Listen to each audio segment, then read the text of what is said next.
이런 거에 대한 이슈는 대한민국이라든지 여러 가지 다른 나라에서 많이 나오고 있는 이슈입니다. 옆 나라에서 이런 식으로 진행이 됐구나. 그게 어떤 식으로 작용이 될까는 우리나라 사람들 한번 보고 판단해보는 게 좋을 것 같아가지고 이걸 들고 왔습니다. 구독과 좋아요, 알람 설정 감사합니다.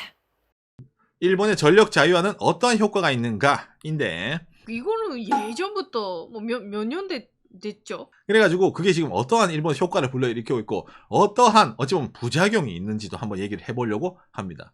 이런 일본의 전력 자유화가 대한민국에서도 어찌 보면 가능할 수가 있기 때문에 이걸 한번 들으시고 한국에 혹시 이걸 도입한다? 이러면 여러분들이 한번 생각해 보시기 바랍니다.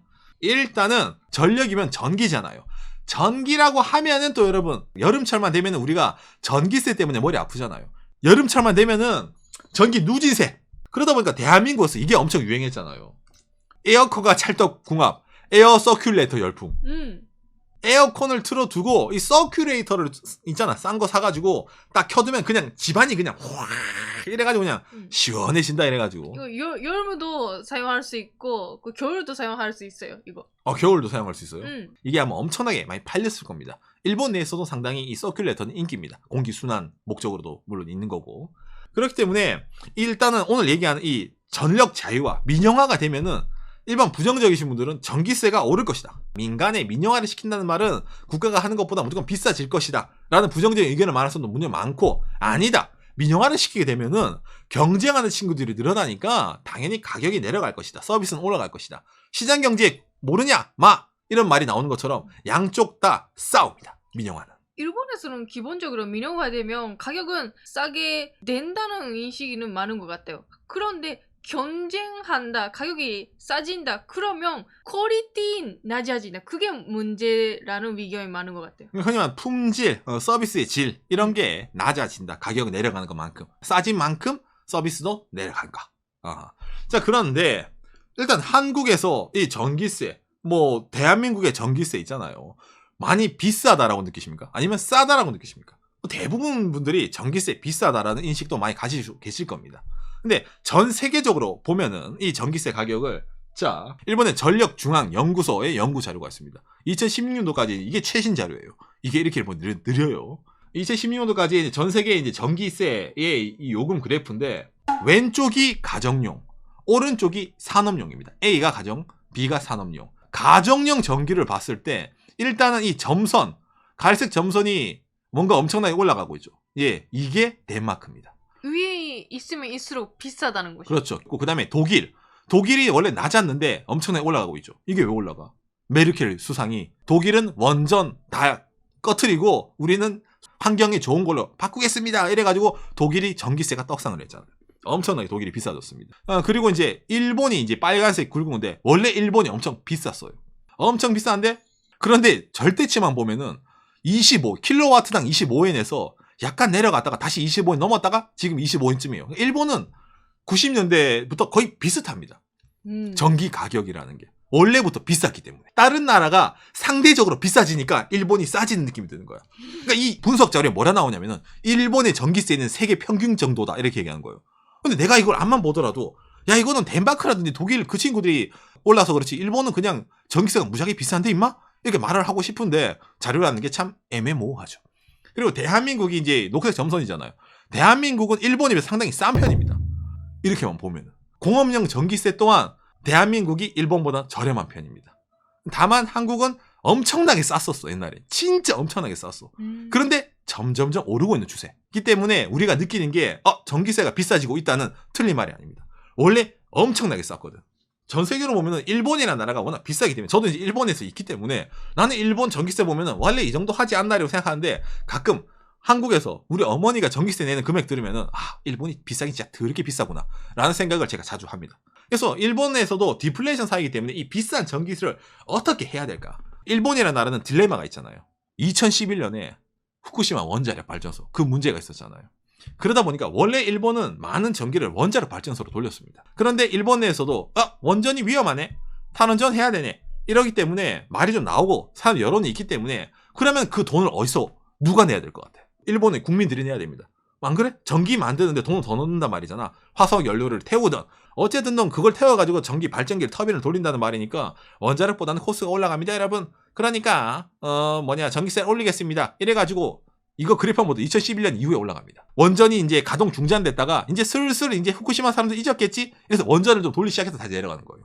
일본의 그래프는 원전입니다. 오늘 이야기하는 게 전력 자유화 민영화잖아요. 도대체 일본 전력 자유화는 뭐냐? 일본에서도 이렇게 전기세 가격이 예전부터 뭐 20kW당 25엔, 우리나라 돈 250원 이상 이렇게 이제 주는 좀 상당히 이제 높은 가격을 형성해 왔기 때문에 이걸 좀 어떻게 바꿔야 된다. 이렇게 매기를 하는 거예요. 그래서 들고 온 게 이겁니다. 짜잔. 일본의 경제산업성의 자원에너지청이라고 있습니다. 일본에서 민영화를 했다 하면 여러분들이 아니 그러면은 동경전력이라든지 발전소 가진 그 친구들을 민영화시키는 건가요? 아닙니다. 그런 건 민영화가 아니에요. 그러니까 일본식 민영화라는 표현까지 쓰는데 여기에 대해서 발전소랑 송전소 그다음에 송전된 전기를 따로 판매하는 이 세 가지로 나뉩니다. 아니 일반적으로는 발전소가 있고 가정에 송전하면 끝이잖아. 근데 일본은 그게 아니에요. 발전소가 있고 송전 전력을 옮기는 데가 있고 옮긴 전력을 따로 파는 친구들이 있습니다. 그래서 일본에서는 일반적으로 발전소는 누구나 사업에 참가가 가능합니다. 열려 있어요. 아니 발전소를 누구나 만들 수 있어? 야 그러면 누구나 다 진짜 민영화 대박이네. 가능한데 어디서 막히느냐? 송전에서 막힙니다. 송전은 정부에서 인허가를 받은 업체가 아니면 못 들어옵니다. 왜냐하면 송전 쪽을 인프라로 취급하기 때문에. 그래서 발전소를 만들더라도 야 그럼 발전소 내가 하나 만들겠어. 돈 많으니까. 그래도 송전을 해야 될 거 아니야. 전기를 만들더라도. 근데 그걸 못 보내니까 참가를 못 하는 거예요. 그래서 사실상 묶어놨단 말입니다. 아니 그러면은 뭐가 민영화야? 뭐가 전력 자유야? 전혀 자유가 아니잖아. 라고 생각하지 않습니까? 어디가 자유냐면은 발전해서 송전 어느 정도 보낸 전력을 따로 파는 거 있잖아요. 어느 가정에 팔든지 어느 가게에 팔든지 판매하는 그 판매망을 민영화시킨 겁니다. 여기 보면 전기가 도매잖아. 전기 도매는 있는데 그 도매를 소매 쪽으로 내리는 중간 업체가 민영화가 된 겁니다. 그게 원래는 동경전력, 큐슈전력, 홋카이도전력 그 친구들이 일괄적으로 다 했어요. 그거를 일반 업체에 넘긴 겁니다. 이렇게 이걸 민간으로 돌리게 되면은 어차피 니들 장사하는 여러 가지 기업이 있잖아요. 니들 세트로 판매해라. 지금까지는 일본 전력회사 독점이었는데 그거 뭐 독점 하나 안 하나 사람들이 전기 쓰는 거는 매 한 가지야. 그러니까 이거 어느 정도 컨트롤 되는 친구들이 사업 가져가가지고 니들 원래 하고 있던 사업에서 플러스 알파로 판매해서 니들 돈 많이 벌어. 민간 기업. 이렇게 민간 기업에게 비즈니스의 찬스를 열어준 겁니다. 일단 소비자는 제쳐주더라도. 그러다 보니까 어떤 기업들이 참가를 하느냐. 여러분들이 아는 그 기업도 참가를 하겠죠. 누구? 소프트뱅크요. 소프트뱅크는 일본어 통신회사기도 하지만 여러분 전기회사기도 합니다. 이게 무슨 함정이냐면은 이게 민간기업 우대라는 말을 많이 듣습니다. 일본에서. 소프트뱅크 휴대폰 쓰고 있어요? 쓰고 있어요. 쓰고 없어요. 이러면 요금이 달라져요. 전기랑 휴대폰이 세트가 된 거예요. 그러니까 민간기업은 장사하기 쉬워진 거예요. 어차피 사람들 다 전기 쓰잖아요. 전기 쓰는데 기왕 전기 쓰시는 게 우리 소프트뱅크 휴대폰도 같이 쓰시는 분은 동경전력은 따로잖아. 그러니까 걔도 상관없잖아. 전기요금 할인해드립니다. 지금 어디 전기 써요? 박간혜 같은 경우에는 도쿄전력 이쪽 쓰네. 어느 계약하고 있어요? 이런 거 뭐 종량 이런 거 있잖아. 이런 거 이런 거 계약 용량 어는 거예요. 소프트뱅크 가족 몇 명이서 쓰세요. 이런 거 다 데이터 넣잖아. 이러면은 당신 지금까지 동경전력의 돈을 그렇게 쓰고 있었네요. 우리로 바꾸면 이렇게 싸집니다. 이렇게 나오는 거예요. 이게 민간 전력이 세트 판매로 넘기는 겁니다. 그래서 민간 기업이 좋아하는 민영화입니다. 참고로 이번에 민영화는. 요금이 싸지는 게 있습니다. 왜? 민간 기업이 세트로 팔잖아. 그러니까 싸질 수밖에 없는 거예요. 동경전력은 팔면은 전기세밖에 남는 게 없잖아. 소프트뱅크 전기를 팔 때 소프트뱅크 통신 계약된 사람에게 할인을 준다는 말은 우리 회사 통신 사업하고 있으니까 그 기념으로 하는 거예요. 그러다 전기는 여러분 회사 잘 바꿔요? 잘 안 바꿉니다. 계속 가요. 통신도 웬만하면 계속 가잖아. 충성도가 높은 고객이란 말이에요. 흔히 말하는 돈줄이 계속 이어지는 거예요. 일본에서 전기 안 쓰는 사람 누가 있겠어. 그러니까 이거는 진짜 황금매기야. 사람들 물어주면은 계속 돈 되는 거예요. 인프라니까. 그래서 이런 식으로 장사를 하는 겁니다. 소프트뱅크만 이렇게 하겠습니까? 아닙니다. 정말 신박한 해석도 들어갑니다. 자, HTB 에너지라고 하는데 이거 HTB는 모르시잖아요. 여러분 HIS라고 들어보셨나요? 일본의 여행회사입니다. 그 HIS. 그 HIS. 여행사가 전력회사 참가했어요. 자회사 만들어가지고 여행사가. 얘들만 들어가나? 또 다른 업계도 이상한 데 들어옵니다.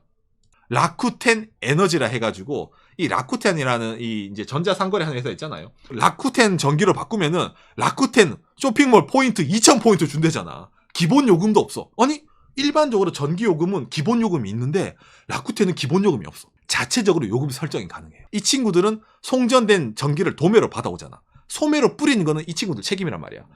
요금제를 지들이 이렇게 선정을 하는 거예요. 이게 전력 자유화의 핵심입니다.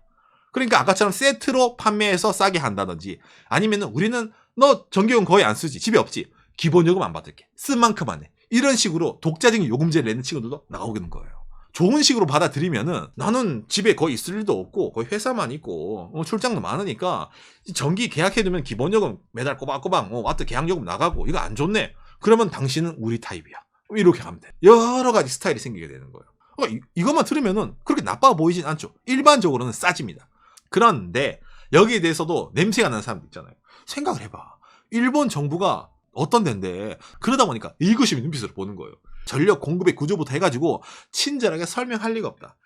이거는 뭔가 냄새가 난다. 왜냐면 이 뒤에는 아까도 말했지만 일본 전기요금 원자력 발전소라는 게 뒤에 걸려있는 거예요.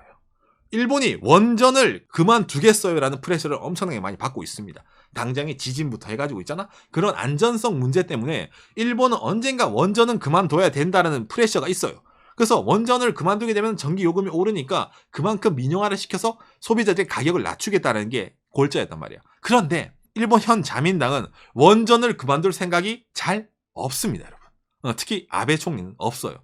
왜냐면 자민당이 원자력 가자였죠. 그렇죠. 원래 원자력 추진했던 게 자민당이거든.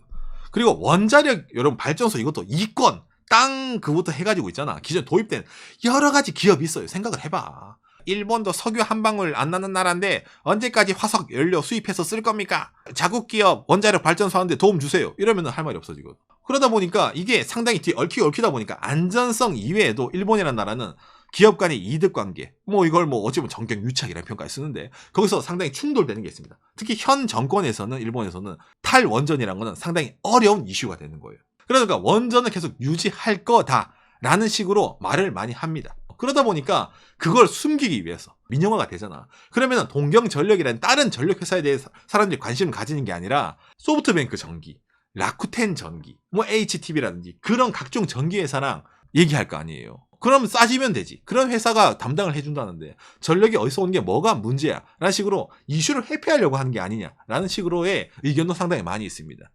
탈원전, 원전을 유지한다. 여기서는 끝나지 않은 일본 내에서의 이야기이기 때문이죠. 요시. 아무튼 그래가지고 이렇게 전력자율 민영화, 사실상 민영화라는 글자 전력 자율화 말을 쓰지만은 어디까지나 판매하는 단계에서 요금 설정이라든지 이런 세트 판매라든지 그것만 이제 민영화를 시켰다 이런 말입니다. 물론 이걸로 인해서 일본 국민들도 지금은 어느 정도 혜택을 얻고 있어요. 근데 일본 국민들이 얻는 혜택보다 거기에 빨대를 꽂는 소프트뱅크, 락텐부터 해가지고 기존에 전혀 전기랑 관계없던 기업들 있잖아요. 그 친구들이 세트 판매로 그런 고객들을 늘리게 하는 기업들에게 환심을 사기 위해서 기업들의 표를, 기업들의 인기를 얻기 위해서 한 정책이 아니냐라는 식으로 비난을 얻는 것도 물론 있다는 거죠. 이게 어쩌면 소프트한 민영화입니다. 당장에 발전소를 민영화시킵니다. 송전 그거 단계 모든 전력회사를 민영화시킵니다는 일본에서 아니에요. 하지만은 최종 판매 단계에서 민영화를 시킴으로 인해 가지고 나쁘지가 않네. 결과적으로 여러 기업이 참가를 해서 요금도 낮아지고 지금 당장에 일본에서 전기요금이 동경전력 쓰는 것보다 싸졌잖아. 소프트뱅크 이런 거 쓰는 게. 좋구나. 이런 기가 막힌 효과가 있네. 라는 식으로 사람들에게 인식을 바꿔버리는 게 아니냐라는 비판의 목소리가 나오고 있습니다. 아직까지는 시행한 지 얼마 안 됐어요. 그렇게. 몇 년 안 된 거기 때문에 이것도 10년, 20년 이렇게 길게 지나다 보면은 거기에 대한 인식이 바뀔 수도 있는 거죠. 일본만의 케이스가 아닐 수도 있는 게 당장에 민영화 이런 거에 대한 이슈는 대한민국이라든지 여러 가지 다른 나라에서 많이 나오고 있는 이슈입니다. 특히 이런 전력, 인프라에 관련된 거는 사람들이 많이 민감하죠. 그게 이제 어떤 식으로 갈까? 어떤 식으로 이제 진행이 될까? 라는 거는 앞으로를 더 지켜봐야지 이게 옳은 건지 나쁜 건지 알 수 있는 거죠. 그래도 옆 나라에 이런 이제 일이 있는 거를 보면은 이해하기 쉽잖아요. 옆 나라에서 이런 식으로 진행이 됐구나.